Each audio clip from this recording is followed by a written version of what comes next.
جنگ کنسرین میں خالد ابن ولید نے ایک پورے بڑے لشکر کو صرف 10 صحابہ کی مدد سے ایک درے میں روک کے رکھا. صبح سے لے کر شام تک لڑائی ہوئی اور وہ پورے کا پورا لشکر جو جنگ کنسرین میں، اور وہ بھی عربوں کا لشکر، دجلہ بن احمد غسانی کے لشکر کو انہوں نے روک کے رکھا.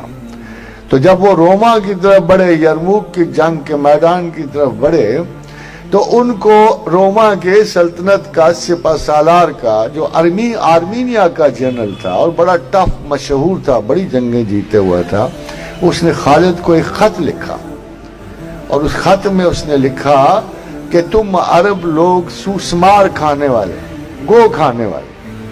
وہ پتہ ہے آپ کو یہ صحراؤں میں اور کچھ ملتا ہی نہیں تھا.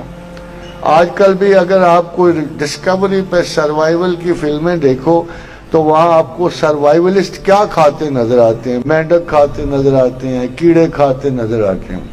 تو اس صحرا میں جہاں زندگی گزارنے کی کوئی رمق بھی نہیں ہوتی تھی، تو عرب جو ہے نارملی مانگروز کا شکار کر کے اسے کھا لیتے تھے، جس کو دیکھ کے ہمارے بچے خوف کے مارے آدھے بے ہوش ہو جاتے ہیں.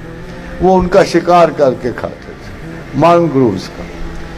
تو اس نے، جس کو پرشین میں اور اس وقت کی زبان میں سوسمار کا لفظ کہتے تھے، تو اس نے پیغام دیا کہ تم یہ کیڑے مکوڑے کھانے والے، ننگے پیر پھرنے والے اجڑ گنوار عرب جو ہو، اتنی بڑی رومن امپائر کو، ایسٹرن رومن امپائر کو تم تباہ کرنے نکلے ہو. کو عقل کرو، تمہیں پیسے چاہیے نا، ہم دے دیتے ہیں، جتنا مال لو ہم دے دیتے ہیں، جتنی سہولت اور غلہ مانگو ہم دے دیتے ہیں.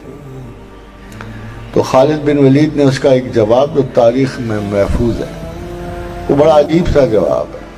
تو انہوں نے جواب میں لکھا کہ اے پادشاہ روم، کالی سانڈنیوں پہ سوار تیری طرف عرب کے وہ شاہ سوار بڑھ رہے ہیں جنہیں موت اتنی ہی عزیز ہے جتنی تمہیں زندگی ہے. یہ ڈائلاگ ابھی تک تاریخ میں ہے. تو عرب تو ہوتے تھے ڈائلاگ والے نا، بڑا شاندار.